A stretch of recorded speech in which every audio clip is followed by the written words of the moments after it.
Business में आपके व्यवहार का, आपकी जुबान का बहुत बड़ा महत्व है। और आज इस वीडियो में हम इसी बारे में बात करेंगे। एक दुकानदार को कस्टमर से कैसे बात करनी चाहिए। जैसे ही ग्राहक आपकी दुकान में आए और आपकी नजर उससे मिले, वैसे ही आप हल्का सा मुस्कुराइए और नमस्कार, हेलो, हेलो सर, मैम, या राम राम, सलाम वालेकुम, या जो कुछ भी सहज लगे उन शब्दों के साथ अपने कस्टमर का वेलकम कीजिए।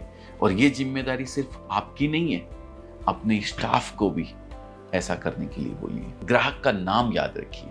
दुनिया की सबसे सफल एयरलाइंस में से एक साउथ वेस्ट एयरलाइंस की सफलता का श्रेय उसके सीईओ अर्ब केलेहर को दिया जाता है।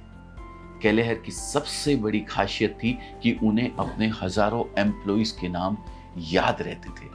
जाहिर है ऐसा करना आसान नहीं था, लेकिन आप अधिक से अधिक नाम याद रखने की कोशिश जरूर कर सकते हैं। किसी के लिए भी उसका नाम, उसका अपना नाम बहुत अधिक महत्व रखता है और उसे नाम से याद रखना उसे स्पेशल फील करवाने का सबसे आसान तरीका है। ग्राहक की जरूरत को समझिए। आप ग्राहक को तभी संतुष्ट कर सकते हैं जब आप उसे उसकी जरूरत की चीज उपलब्ध करा दें।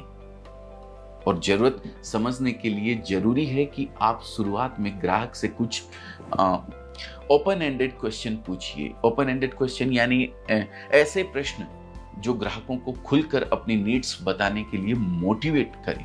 जैसे ये ना पूछे कि क्या आपको साड़ियों में लाल रंग की साड़ियां पसंद है, बल्कि ये पूछिए कि आपको कैसा कलर पसंद है या किस तरीके की साड़ियां पसंद है। एक बार जरूरत समझने के बाद आप और स्पेसिफिक क्वेश्चन पूछ सकते हैं, जैसे आप फैब्रिक कौन सा पसंद करेंगे या करेंगी, या किस रेंज में साड़ियां दिखाऊं। सुनिए ज्यादा, बोलिए कम, और अचानक से गायब मत हो जाइए अपने कस्टमर को छोड़ के। दोस्तों, दुनिया में बोलने वालों की कोई कमी नहीं है, कमी है तो सिर्फ सुनने वालों की। और जिस चीज की कमी होती है, डिमांड एंड सप्लाई के रूल के मुताबिक उसकी कीमत बढ़ जाती है। इसलिए अपने कस्टमर से बात करते समय आप एक अच्छे लिसनर बन जाइए। अपने आप ही ग्राहक की नजर में आपकी कीमत बढ़ जाएगी और आपका माल बिकने की संभावना और भी अधिक हो जाएगी। इसके अलावा मैंने कई बार देखा है कि व्यापारी बंधु किसी कस्टमर से बात करते करते अचानक किसी और कस्टमर के पास चले जाते हैं या मोबाइल पर बिजी हो जाते हैं। ऐसा करना बिल्कुल भी सही नहीं। और फ्रेंडली मत होइए।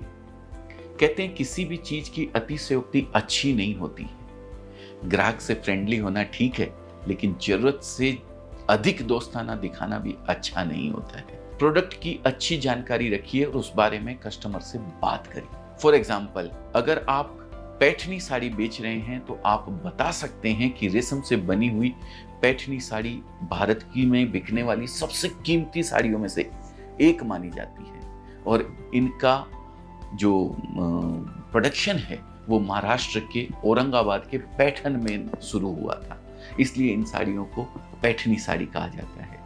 जब आप इस तरीके की जानकारी देते हैं तो प्रोडक्ट में कस्टमर का इंटरेस्ट और भी बढ़ जाता है और साथ ही उसे ये भी मैसेज जाता है कि आप कपड़ों के बिजनेस में सचमुच रुचि रखते हैं। ऐसे में कस्टमर कपड़ों का सिलेक्शन करते समय आपसे और भी अधिक सलाह मांगता है।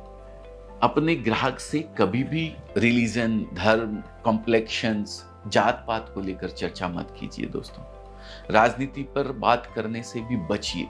साथ ही किसी से उसकी पर्सनल रिलेशनशिप या फाइनेंसेस के बारे में भी बात मत करिए। महिलाओं से उनकी एज कभी मत पूछिए।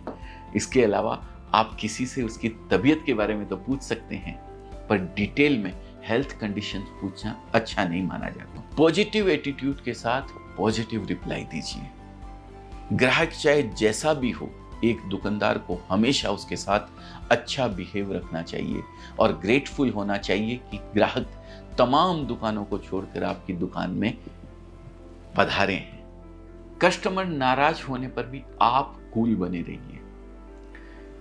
कहते हैं हीरा हीरे को काटता है, लेकिन आग से आग कभी नहीं बुझती है दोस्तों। आग बुझाने के लिए पानी की जरूरत पड़ती है।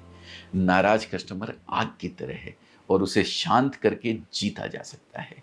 मुस्कुराहट के साथ विदा कीजिए। ग्राहक आपसे सामान ले या ना ले, दुकान से निकलते वक्त आप उसे एक स्माइल के साथ विदा कीजिए और फिर दोबारा आने का आग्रह भी कीजिए। दोस्तों, ये थी 10 सबसे ज़रूरी बातें जिस पर आपको कस्टमर से बात करने के दौरान ध्यान देना चाहिए।